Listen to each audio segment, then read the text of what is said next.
12명의 소선지서 중에 호세아, 요엘, 아모스, 오바댜, 나훔, 이제 오늘 오바댜, 요나, 오늘 5번째 소선지자 요나에 대해서 함께 살펴보려고 합니다. 요나는 비둘기란 뜻이죠. 하나님의 명령에 불순종하다가 물고기 뱃속에서 3일 동안을 수월의 고통, 지옥의 고통을 경험하다가 회개하고 기도하고 다시 하나님의 명령에 순종해 니느웨에 가서 하나님의 말씀, 심판을 선포합니다.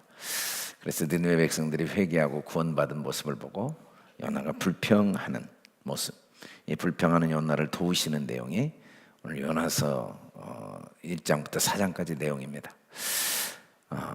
아미떼 아들 요나에게 하나님 말씀 명령이 임했는데 큰 성읍 니느웨로 가서 외쳐라. 왜냐하면 악독이 내 앞에 상달됐다.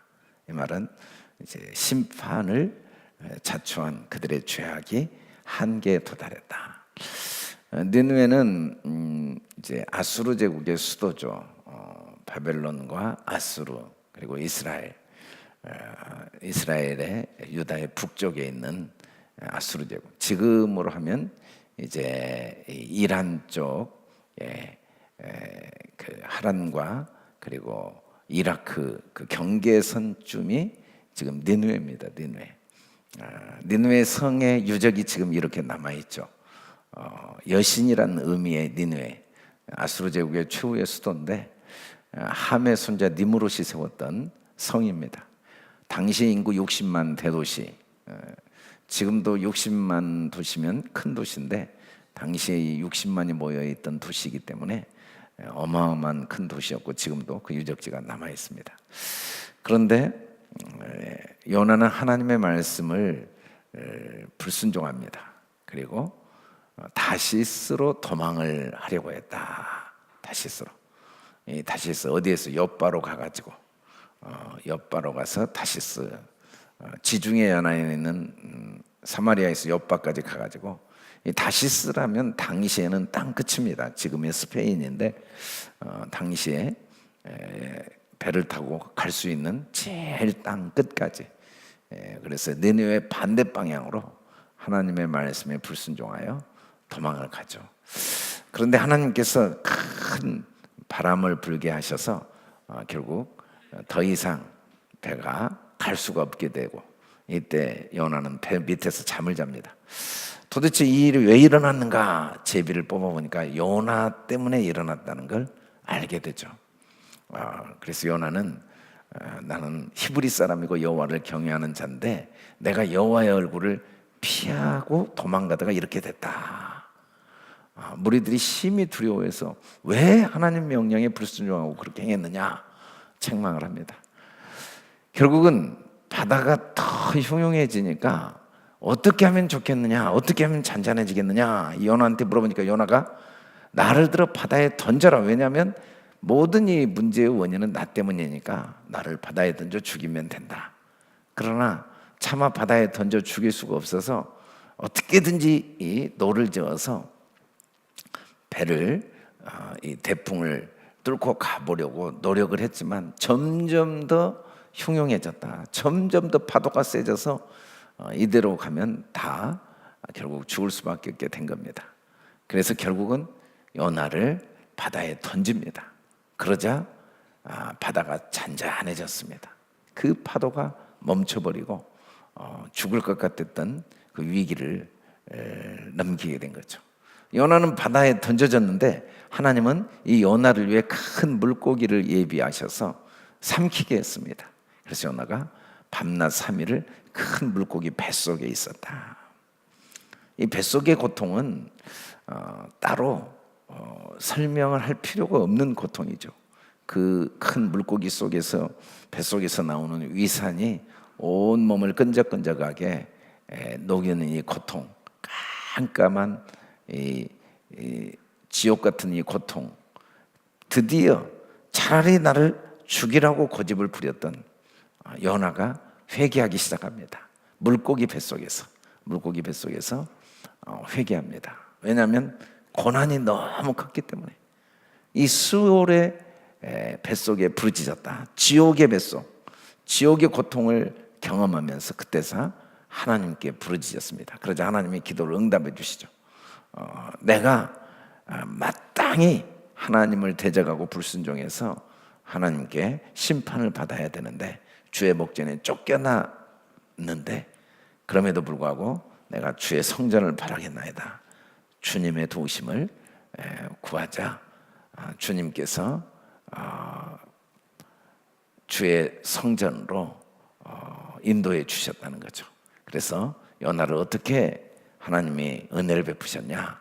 이 감사의 마음에 감사의 고백이 나오게 하고 오직 구원은 여호와께 속하였다라는 고백을 하게 하시고 물고기에게 명령을 해서 물고기가 요나를 토해냅니다. 육지로. 그래서 다시 이제 두 번째 명령을 하게 된 거죠. 니느웨로 가서 내가 네게 명한 바를 그들에게 선포하라. 니느웨 성은 당시 화려하고 큰 성이었는데 요나가 40일 후에 하나님이 심판하신다. 니느웨가 무너진다라는 말을 하루 동안 했습니다.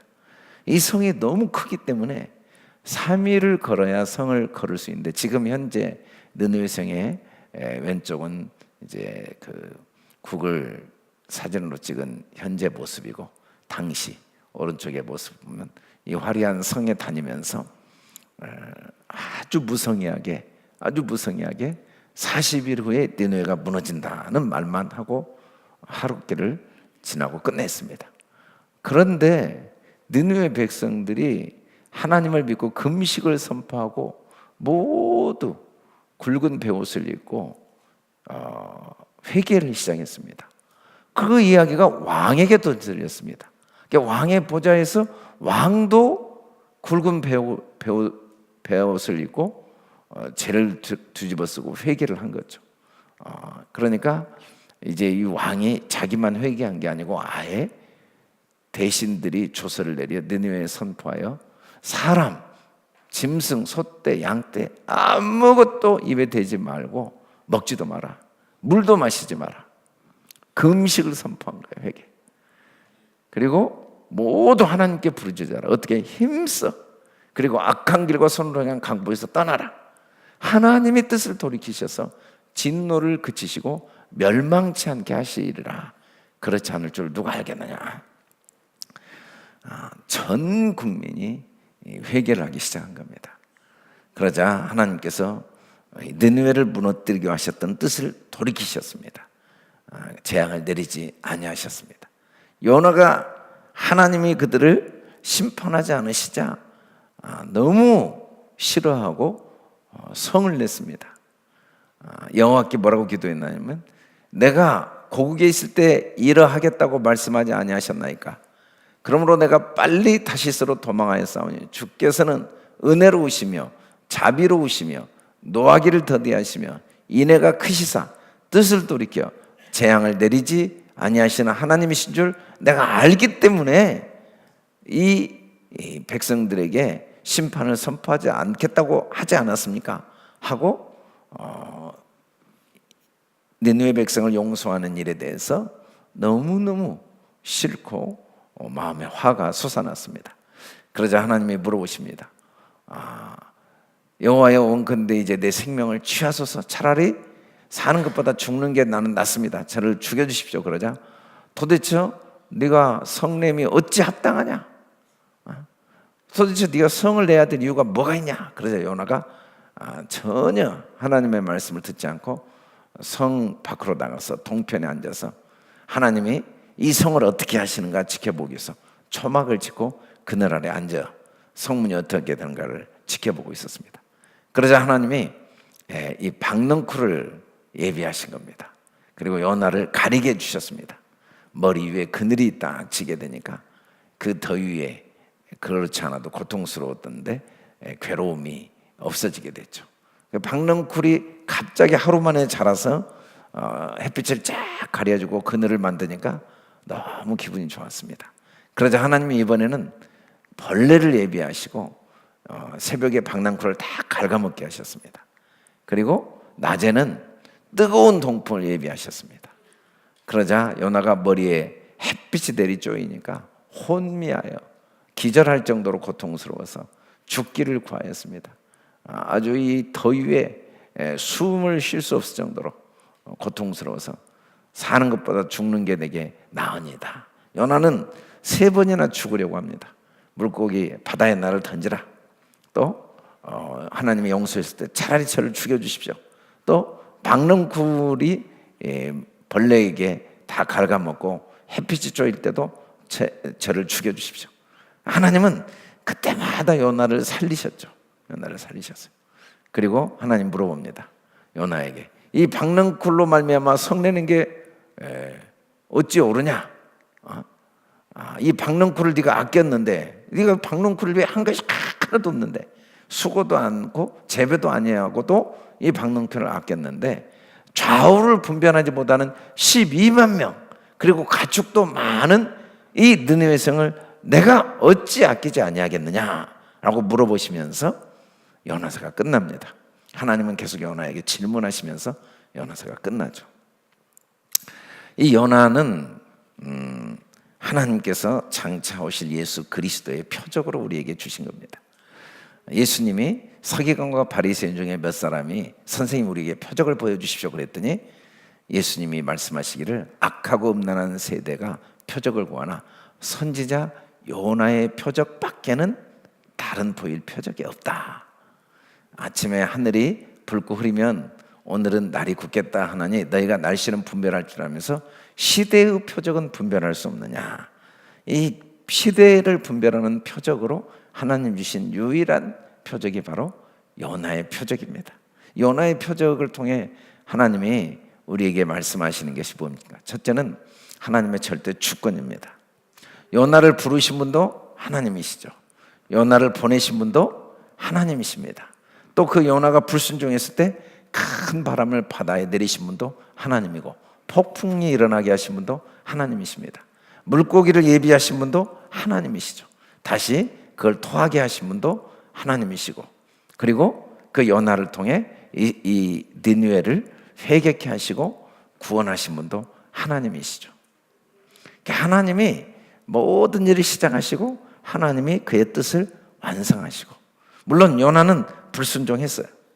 또 요나는 끝까지 이 느느웨 백성이 구원받는 걸 원치 않았지만 하나님은 자기 뜻을 반드시 이루시고 그 일을 이루시는 과정에서 하나님이 주권적으로 사람을 택하시고 또 자연과 환경을 사용하시고 심지어 물고기까지 짐승까지 다 사용하시고 모든 걸 하나님이 주관하시고 사용하셔서 하나님의 뜻을 이루시고 계신 걸 볼 수가 있습니다. 그래서 요나는 죽으려고 3번이나 했는데 하나님은 요나를 끝까지 죽지 마라 끝까지 살리셔서 요나를 통해 하나님의 구원 역사를 이루신 내용이 이 요나서입니다. 하나님은 지금도 그의 절대 주권을 통해 그의 뜻을 이루시죠. 두 번째, 하나님은 기도를 들어주십니다. 요나는 불순종하고 마땅히 죽어야 되는데 그때서 하나님께 고난받을 때서 하나님께 부르짖을 때 하나님 들으셨습니다. 근데 하나님은 요나의 기도만 들으신 게 아니고 심판받아야 될 느느웨 백성들의 기도도 들어주십니다. 그들이 회개할 때 하나님이 그들의 부르짖음을 들으시고 그들을 심판해서 돌이켜 재앙을 내리지 않으십니다. 하나님은 누구든지 그를 찾는 자의 기도를 반드시 들어주시는 하나님이시죠. 하나님의 응답하심은 그 사람이 어떻게 행해 왔느냐가 기준이 아니고 하나님 앞에 구하고 찾고 두드리느냐 안 하느냐가 기준이죠. 우리는 하나님의 응답하심이 나에게 있다고 생각하지만 하나님의 응답하심은 전적으로 하나님의 은혜죠. 하나님의 은혜. 하나님은 반드시 기도를 들으시는 하나님이시라는 걸 보여주고, 세 번째는 고난을 통한 축복입니다. 사실 이 니느웨가 전 국민들이 다 회개한 이유가 있었습니다.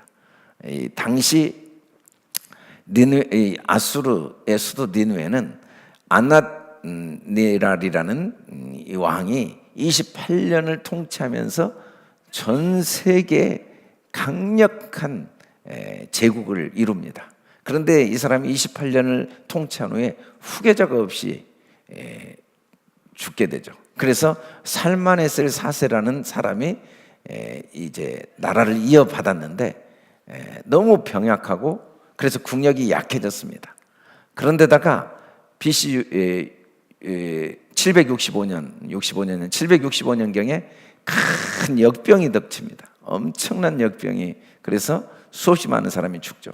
그리고 BC 763년 6월 15일에는 일식이 일어났는데, 당시에 이제 일식이 일어나면 지금과 같이 과학적인 지식이 없었기 때문에 갑자기 대낮이 어두워지면서 하나님의 심판, 이 신의 심판이라는 생각을 하게 됐습니다. 이 연속되는 시련 때문에 백성들이 모두 두려움에 떨고 있었죠.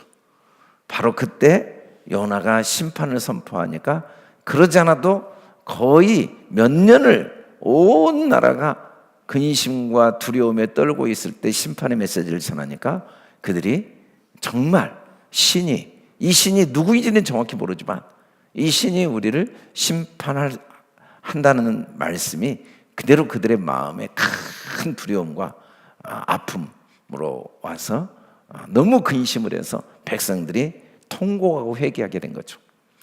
고린도서 7장 9절에 보면 너희로 근심하게 한 까닭이 아니요 도리어 너희가 근심함으로 회개함에 이르는 까닭으로 바울은 기뻐한다. 물론 근심 자체가 좋은 건 아닌데 그것 때문에 회개하게 되어서 기쁘다. 너희가 하나님의 뜻대로 근심하게 된 건 우리에게 아무 해도 받지 않게 하려 함이라. 하나님의 뜻대로 하는 근심은 후회할 것이 없는 구원을 이루게 하는 회개를 이루는 것이요, 세상의 근심은 사망을 이루는 것이다. 하나님은 우리를 왜 고난 속에 두시냐면 정말 눈에 보이는 환경과 상황과 이 현실의 어려움을 통하여 근본적으로 하나님 앞에 자기 자신을 돌아보고 자기 한계를 깨닫고 진심으로 회개하기 위해서 고난을 주시고 근심하게 하신 것이죠. 이 엄청난 고난이 12만 명 전체가 회개하게 된 이유가 됐습니다.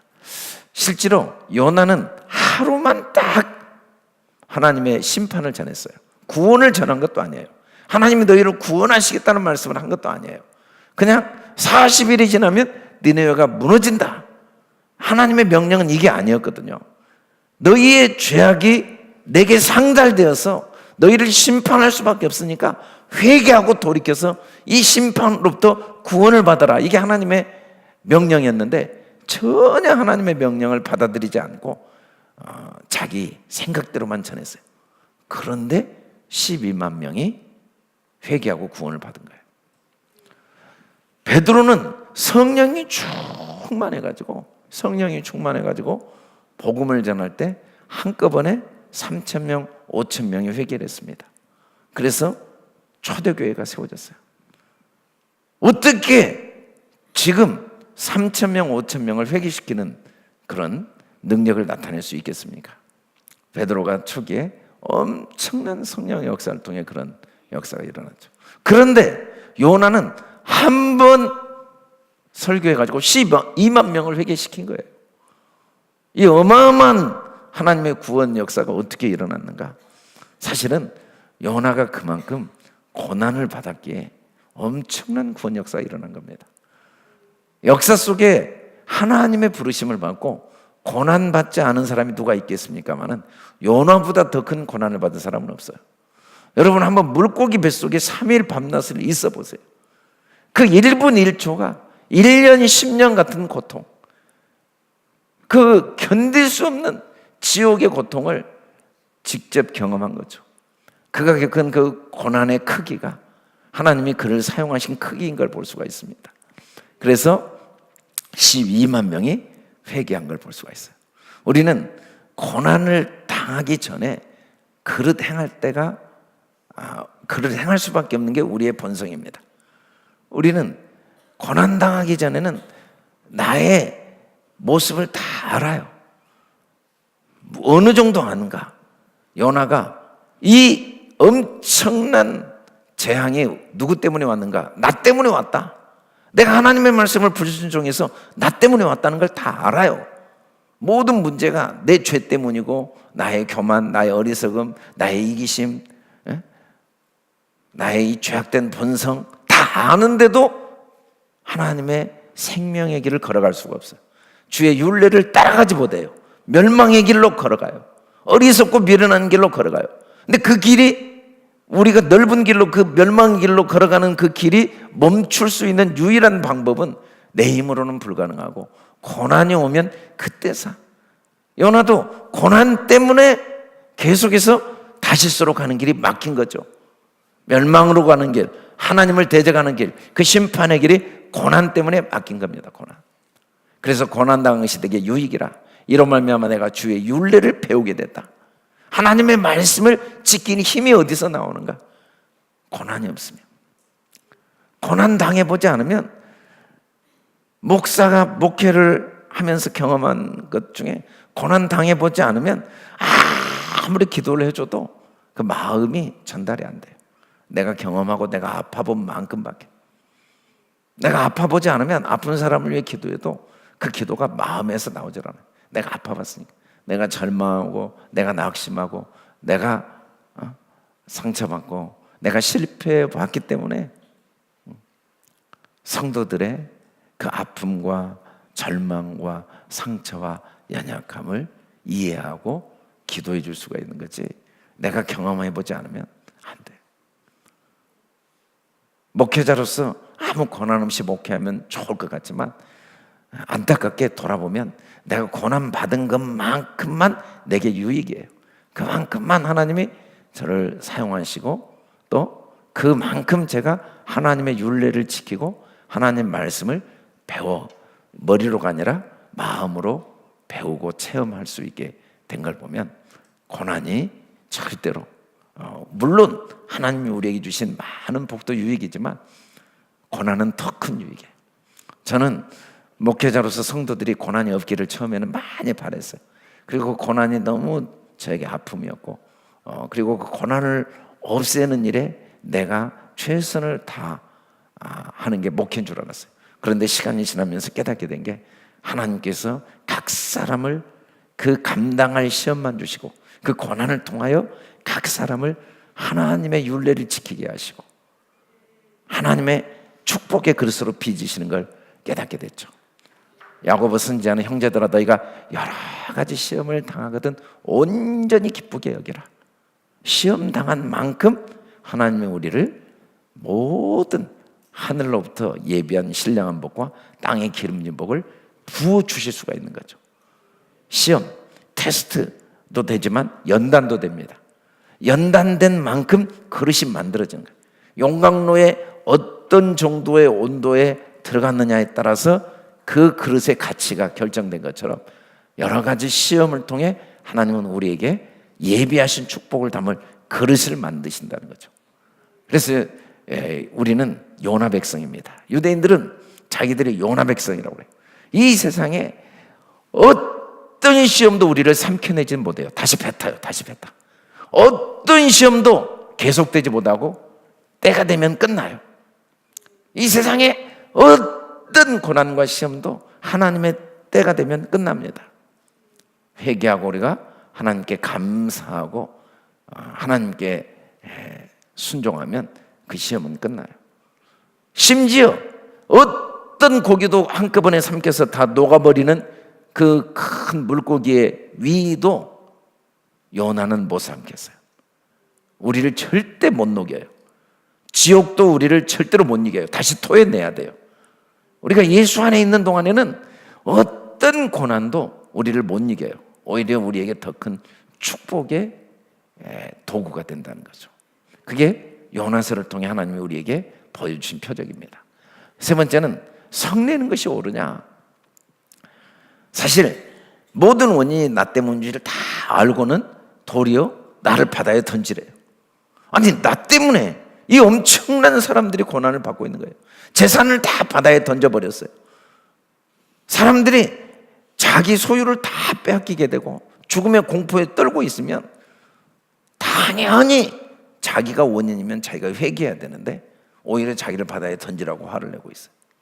그리고 하나님께서 니네 백성을 용서했을 때 성을 내는 거예요.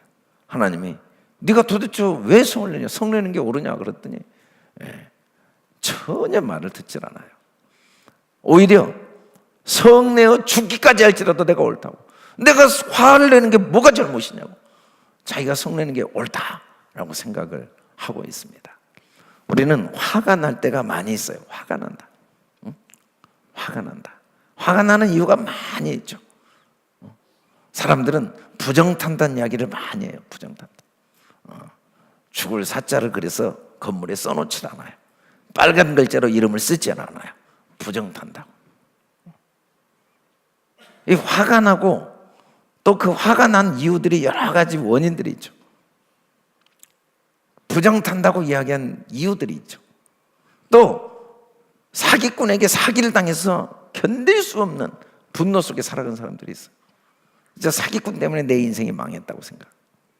어떤 사람은 친구 때문에, 그 친구 때문에 내가 이렇게 화가 나고 내 인생이 비참해졌다. 심지어 부모 때문이라고 생각하는 사람도 있어요. 술 먹고 폭력을 행하고, 그럼 부모 때문에 내 마음에 항상 상처가 있고 분노가 있다. 결혼한 사람들은 저 남편 때문에, 저 왼수 때문에 내가 마음에 상처가 있고 분노, 화가 치밀어 오른다고. 또 남편 아내 때문에 그냥 막 속에서 막 불이 솟아난다는 거예요. 이야기하다 보면 대화가 안 돼. 왜냐하면 화가 막 솟아나니까. 또 자녀 때문에 그래요. 어떤 사람은 자기가 능력이 없어서 항상 마음에 분노가 있고, 어떤 사람은 자기 외모 때문에, 환경 때문에, 여러 가지 이유 때문에 화가 납니다. 화가. 요나도 지금 여러 가지 이유가 있어요. 여러 가지 이유가. 그때마다 이유가 있어서 분노를 내리고 있죠. 근데 모든 분노의 근본 원인은 결과의 원인을 자기가 회피한 거죠. 자기 때문인데, 부모 때문이 아니에요. 아내 때문이 아니에요. 남편 때문이 아니에요. 외모 때문이 아니고, 능력 때문이 아니고 자기 때문인데 그걸 회피해버린 거죠. 그래서 차라리 나를 죽여줘라고, 나 죽고 싶다고, 나도 모르겠다고 회피한다고 문제가 전혀 해결이 안 되는데, 오히려 물고기 뱃속으로 들어가게 되는데, 오히려 지옥불에서 영원히 고통을 당하게 되는데, 또 남에게 전가하는 이 죄성 때문에 아담은 하와에게, 하와는 뱀에게,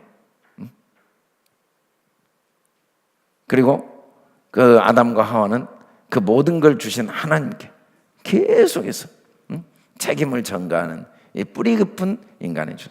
인간은 어떻게든지 내 문제의 원인을 전가시키기 위한 이 대상을 찾는데 온 이 생각을 집중하게 되어 있는 죄성을 갖고 있는 거죠.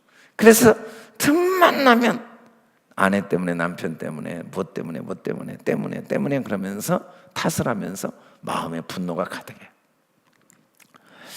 알렉산더 대왕의 부케팔로스라는 이 말은 아주 유명하죠. 이 중동의 이 말 주인이 너무너무 준만데 도무지 다스릴 수가 없으니까 팔려고 가지고 왔을 때, 알렉산더 대왕이 12살 먹은 그 알렉산더 대왕이 그 말을 조련해서 타고, 이 말을 타고 세계를 정복하게 되죠. 근데 어떻게 이 말을 조련하는가? 이 말을 딱 태양을 향하게 합니다. 사실 이 말이 왜 그렇게 놀랐냐면, 자기 그림자를 보고 뭔가가 자기를 쫓아오는 것으로 착각하고 그렇게 놀래서 막 제어가 안 됐었는데, 이제 사람들이 그걸 몰랐던 거죠. 근데 알렉산더가 그걸 알고 이 말을 태양을 향하게 하니까 말이 온순해지고, 그래서 이 말을 조련해서 이 명말을 타고 세계를 정복했다는 그 유명한 이야기는 오랫동안 이렇게 알려져 온 이야기입니다. 우리가 화가 왜 나는가? 성경에 보면 아합 왕이 엘리야를 보자마자 뭐라고 이야기하냐면, 이스라엘을 괴롭게 한 자여라고 말합니다. 그러자 엘리야가 내가 이스라엘을 괴롭게 한 게 아니다. 당신과 당신의 아버지 집이 괴롭게 하였으니 이는 여호와의 명령을 버렸고 당신이 바알을 따랐습니다 라고 이야기합니다. 여러분, 당신 때문에 내가 화가 난다는 말의 의미는 뭐냐면 그 당신이 아내가 하나님보다 훨씬 크다는 이야기고 아내가 내 인생을 좌우할 수 있는 능력이 있다는 말이에요. 이것 때문에 부정타서 화가 난다. 그 빨간 글씨가 내 삶을 좌우할 수 있다고 생각하고 그 빨간 글씨를 내 인생의 주인으로 삼고 있기 때문에 화가 난 거죠. 돈 때문에 너무 괴롭다. 돈이 내 인생의 주인이라는 자기 신앙 고백입니다. 그러니까 우리가 왜 화가 나냐면 그것을 주인으로 삼고 있기 때문에 그것 때문에 분노하고 있는 거죠. 내가 뭘 바라보는가? 마땅히 바라봐야 될 하나님, 나를 창조하시고 나를 위해 생명까지 주신 주님을 절대 보지 않는 거예요. 그분만이 내 인생의 유일한 주인이시대. 그분이 하늘과 땅을 지으셨고 그분이 내게 생명을 주셨고 그분이 내 삶을 여기까지 인도하셨고 내 삶의 모든 걸 예비하신 분은 유일하게 하나님 한 분인데 그분이 안 보인 거예요. 그분이 안 보이고 하나님 대신 썩어질 것을 주인으로 삼고 있는 이 우상 숭배가 화를 내는 이유라는 거죠. 네가 성내는 이유가 뭐냐? 그 성내는 이유의 그 뿌리를 보면 하나님은 보이지 않는 거예요. 하나님. 요셉이 어떻게 형들에게 분노하지 않을 수가 있습니까? 자기를 노예로 팔아가지고 얼마나 오랜 시간 고통을 당했습니까? 물론 지금은 총리가 됐지만 그 과정을 돌아보면 감옥에서 강간범으로 겪어야 했던 그 비참한 시간들을 생각하면 속된 말로 어떻게 원수를 갚아도 이 한이 풀리지 않는 게 정상인데도 왜 요셉의 마음에는 분노가 하나도 없었는가? 요셉이 그들에게 이르되 두려워하지 마소서. 내가 하나님을 대신하리니까 당신들은 나를 해하려고 했지만 하나님은 그걸 선으로 받고 있어요. 여러분들이 아무리 나를 죽이려고 해도 여러분들이 내 인생을 좌우하지 못합니다. 여러분들이 아무리 나를 온갖 방법을 다 동원해서 구덩이에 던지고 노예로 판다고 해도 그것이 내 인생을 좌우할 수 없습니다. 사도 바울도 내가 다른 사람에게 판단받는 건 내게 매우 작은 일이다. 물론 판단받아요. 그러나 그건 매우 작은 일이다. 아니, 내가 실제로 내게 잘못한 것이 하나도 없다고 해도 그것 때문에 내가 조금 더 의롭다 함을 받을 수 없다. 얻지 못한다. 내가 남보다 훌륭하다. 그것도 내게는 작은 일이고 내가 정말 문제가 많다. 그것도 내게는 작은 일이다. 왜? 심판하실 이는 주님 한 분이신데 주님은 반드시 우리를 마지막까지 어떻게 하시는가? 하나님은 우리를 반드시 도우시고 칭찬하기를 원하시는 분이죠. 하나님은 끝까지 우리를 용납하시고 우리를 도우시는 그 주님을 만났기 때문에 저는 어떤 경우에도 성내지 않고 마음이 상하여도 분을 내어도 해가 지기 전에 다 풀 수 있었다는 거죠. 우리는 성내는 것이 옳은가? 왜 그것 때문에 화가 나는가? 당연하죠. 당신이 그랬으니까, 네가 그랬으니까, 상황이 이러니까. 천만의 말씀. 성내는 이유는 딱 하나입니다. 성내는 이유는 딱 하나. 내가 아직도 우상숭배, 내 인생의 주인, 내 삶의 주인, 이 모든 역사의 주인이신 하나님보다 그 상황과 그 사건을 더 주인으로 모시는 우상숭배, 이것 때문에 우리는 성을 내지 않을 수가 없다는 거죠. 결론적으로 하물며 이 큰 성읍 니느웨는 좌우를 분별하지 못하는 자가 12만 명이요 가축도 많이 나니 내가 어찌 아끼지 아니하겠느냐? 어찌 아끼지 아니하겠느냐? 이유는 딱 하나예요. 좌우를 분별을 못하니까. 분별을 못하는 그를 어떻게 안쓰럽게 생각하고 어떻게 그걸 도와주지 않고 어떻게 그를 품어주지 않고 그걸 귀히 여기지 않고 아끼면서 돌보지 않겠느냐? 모든 이유는 분별하지 못해서. 왜 니느웨로 가라고 하신 하나님의 명령에 불순종해서 다시스로 갔는가? 요나가 좌우를 분별 못해서 좌우를 분별 못해서. 왜 차라리 나를 물에 던지라고 했는가? 좌우를 분별을 못해서. 지옥의 고통이 얼마나 큰지를 몰라서 차라리 그냥 지옥 가겠다고. 왜 그가 하나님의 명령에 순종하지 않고 가서도 하루 만에 그냥 대충 복음을 전했는가? 좌우를 분별하지 못해서, 심지어 하나님께 왜 화를 내고, 내가 화를 내는 게 옳습니다, 차라리 나를 죽여주십시오, 큰 소리 쳤는가? 좌우를 분별하지 못해서. 만일에 하나님께서 요나를 아끼지 않으셨다면 요나는 그의 행위대로 하면 수백 번 지옥불에 던져져야죠. 그러나 하나님은 그가 좌우를 분별하지 못하니까 불쌍히 여기시고 아껴주십니다. 하나님은 아버지여, 저들이 자기 하는 일을 알지 못함이니이다. 뭘 모르냐면 머리로는 알아요, 자기 문제인 줄을. 그런데 그 해결 방법이 하나님 앞에 자기가 무릎을 꿇고 하나님을 의지해야 된다는 걸 분별을 못해요. 그리고 자기가 선택한 게 어떤 결과를 초래할지를 분별을 못해요. 지옥의 고통이 얼마나 큰지, 이 썩어질 것이 잠시 있다 없어질 썩어질 것이 얼마나 헛되고 분별을 못하는 거예요. 분별. 썩지 않는 하나님의 영광을 썩어질 금수와 버려진 영상으로 바꿔버리고 그 마음이 미련해지고 허망해진 이유가 뭔가? 분별을 못해서. 그래서 하나님은 불쌍히 여기신 거죠. 에스겔에서 보면 어찌 악인이 죽는 걸 하나님이 조금인들 기뻐하겠느냐. 하나님이 어떤 부모가 자녀를 회초리로 때리면서 그걸 기뻐할 부모가 어디가 있겠습니까? 맞는 아이보다 더 마음이 아픈 게 부모. 하나님은 공의로우신 하나님이어서 악을 반드시 심판하십니다. 악은 어둠이기 때문에 빛이신 주님께 올 수가 없어요. 악은 결국 지옥으로 갈 수밖에 없어요. 그러나 하나님의 어떤 악한 죄인도 한 명도 멸망받기를 원치 않으세요. 모두가 회개하여 구원에 이르기를 얼마나 간절히 원하시는지 몰라. 어느 정도 하루를 천년처럼 안타까워하시고 천년을 하루처럼 끝까지 참으시면서, 끝까지 마지막 순간까지 끝까지 참으시면서 하나님은 우리를 아끼십니다. 한 사람도 멸망받기를 원치 않으시고, 우리가 원수 되었을 때 주님은 아들을 내어주심으로써 우리와 화목하게 하시고, 화목하시고 우리를 어떻게 하든지 아끼시고 구원해 주시기를 원하시죠.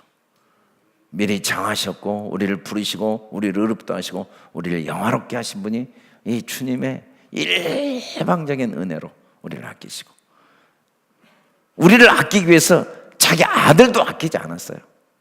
얼마나 아들이 귀합니까? 자기 생명보다 귀한 건데 아들을 아끼지 않았다는 건 자기 생명도 아끼지 않으신 분이 주님이시죠. 내가 누구인가?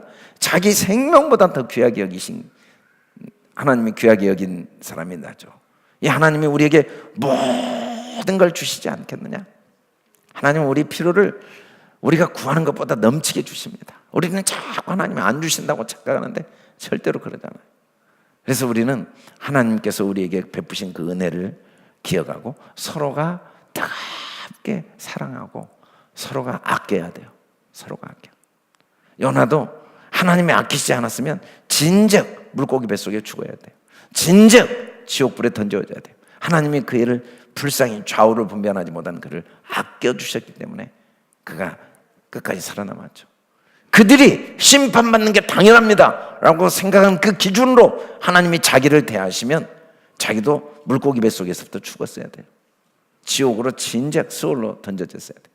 하나님이 우리를 아껴주셨던 그 하나님의 은혜로 우리가 서로가 뜨겁게 서로를 아껴야 돼요. 서로를 아껴. 사람을 아낀다는 게 뭡니까? 예수님께서 비유를 하실 때 우편에 앉은 사람들에게 뭐라고 했습니까? 오른편에. 좌우를 분별을 못했는데 분별을 한 사람들이 어떤 사람들입니까? 아버지께 복받을 자요, 이 창세로부터 예비된 나라를 상속받으라.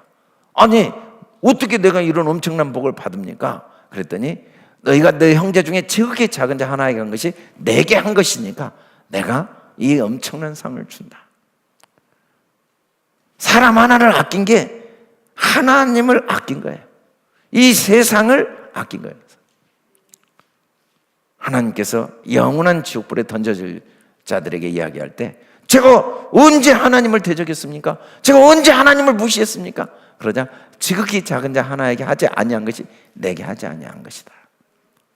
우리는 사람을 아낀다는 게 구체적으로 뭐냐면 지극히 작은 자에게 하는 거죠. 그게 아끼는 사랑은 관심입니다. 관심. 지극히 작은 자를 사랑한다, 아낀다라는 건 뭡니까? 우리는 관심을 갖는 거예요. 관심. 이 지극히 작은 자는 사실은 내 삶의 모든 영역 속에 나와 제일 가까이 있는 사람이 지극히 작은 자입니다.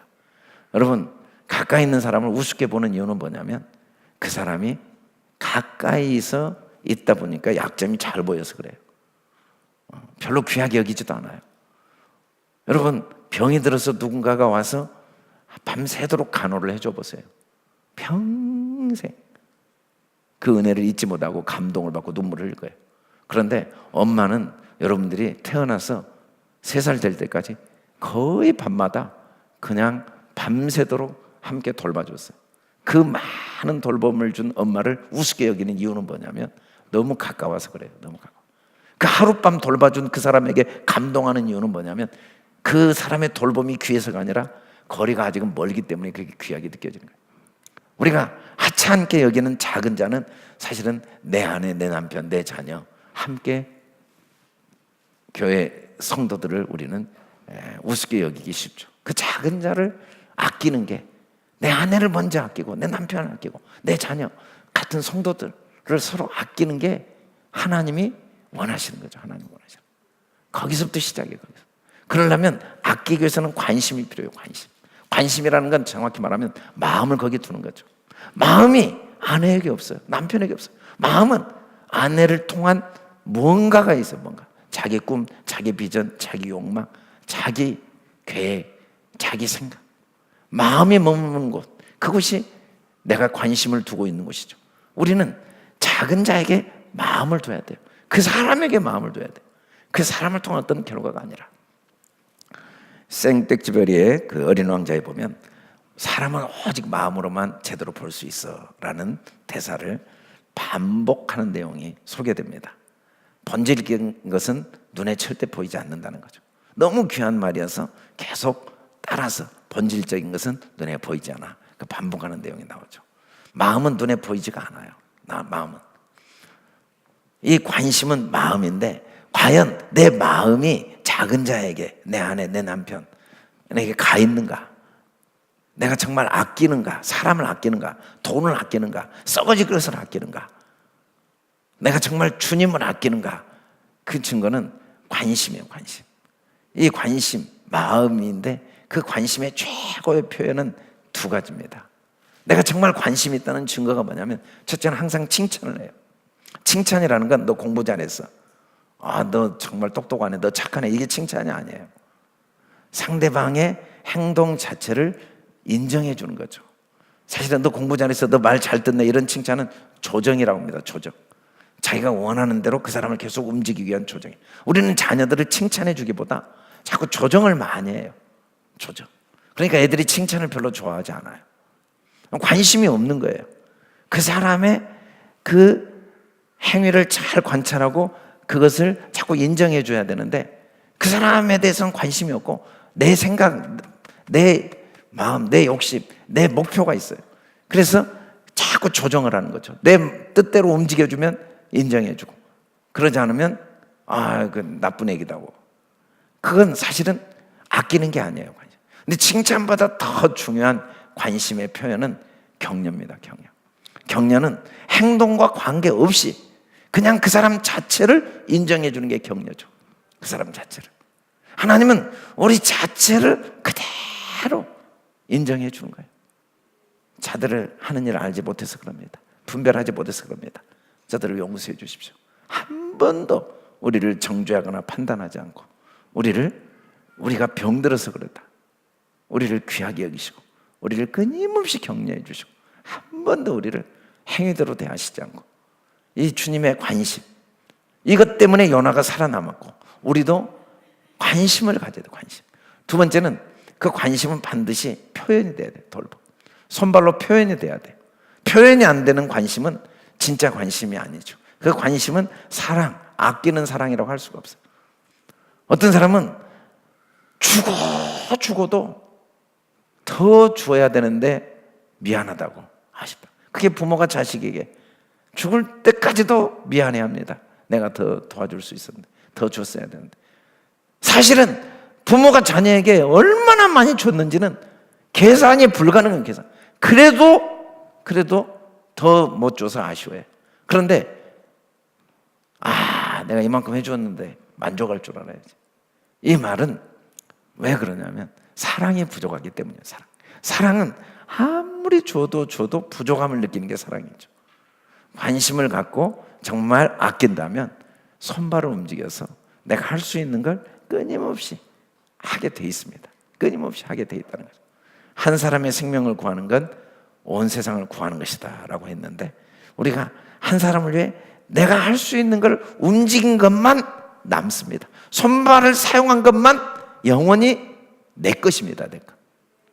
우리가 누군가를 위해, 나를 위해 한 모든 건 없어져요.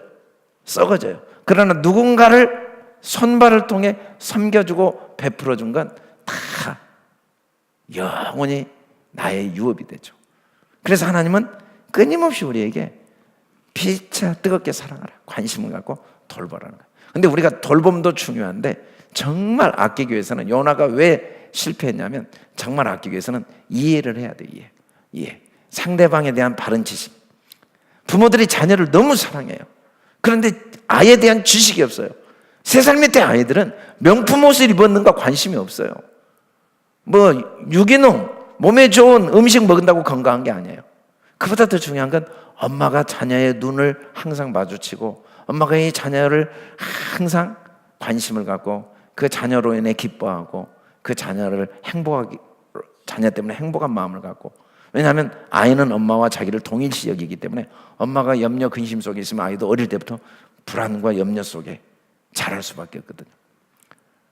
다 사랑한다고 그래요. 아내를, 남편을, 자식을. 그런데 그걸 못 느낀 이유가 뭐냐면 그의 필요에 관심이 없기 때문이죠. 그의 필요에 대한 지식이 없기 때문이죠. 눈먼 사랑, 그걸 우리가 맹목적인 사랑이라고 합니다. 보이지 않는 대상을 사랑할 수 있을까? 내 눈에 안 보이는 대상을 진심으로 다 사랑할 수 있을까? 얼마든지 할 수 있어요. 내 눈에 안 보여도, 내 자녀가 멀리 떨어져 있어도, 내 남편이 멀리 떨어져 있어도 얼마든지 사랑할 수 있어요. 그의 필요만 정말 올바로 안다면. 그러나 알지 못하는 대상은 절대로 사랑할 수가 없어요. 그의 필요가 뭔지를 모르면 옆에 있어도 사랑한다고 하면서 계속 상처를 주고 아픔을 주게 돼 있다는 거죠. 그래서 우리는 끊임없이 서로 주님이 명하신 대로 상대방의 필요, 내가 받고자 하는 것이 있으면 상대방도 받고자 하는 게 있거든요. 대접받고자 하는 마음이 내게 있듯이 그가 원하는 걸 관심을 가져야 된다는 거죠. 무엇보다 아끼는 사랑은 존중을 해야 됩니다. 상대방을 있는 그대로 수용하고 용납해 줘야 돼요. 이게 제일 중요하겠죠.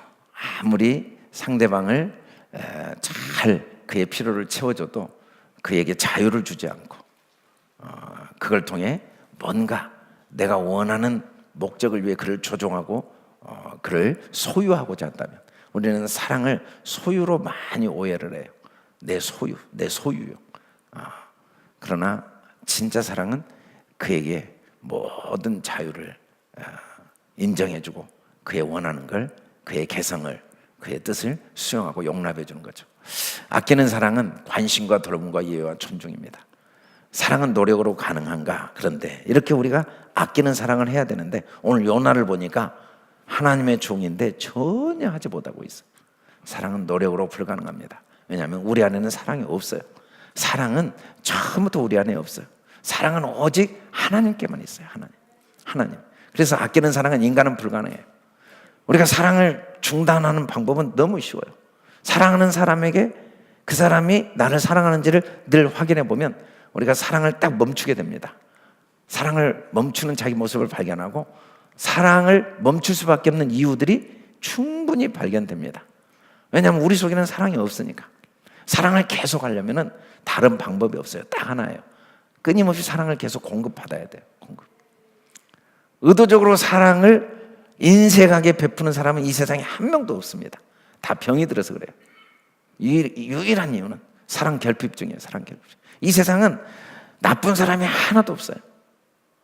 나를 사랑하지 않는 사람이 하나도 없어요. 사랑이 결핍된 사람만 있어요. 주님이 우리에게 명령하신 게 딱 하나예요. 내 사랑 안에 거하라. 그러려면 내 계명을 지켜라. 이 지키라는 말은 하나님 말씀을 항상 마음에 간직하고 있어요. 내가 너를 위해 목숨을 내어줬다. 내가 너와 함께한다. 내가 너를 사랑하고 내가 너를 반드시 도와준다. 내가 너를 용서하고 내가 너를 축복한다. 아무것도 염려하지 마라. 두려워하지 말라.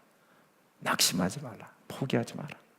염려하지 말고 내가 너를 반드시 세상 끝날까지 함께하고 내가 너를 축복하노라. 내가 너를 기뻐하노라. 이 주님의 말씀을 매일 간직하고 있으면 우리가 주님의 사랑 안에 거하게 되고, 그때서 우리가 아끼는 사랑을 서로 나누면서 하나님이 우리에게 주신 그 축복을 누릴 수가 있습니다.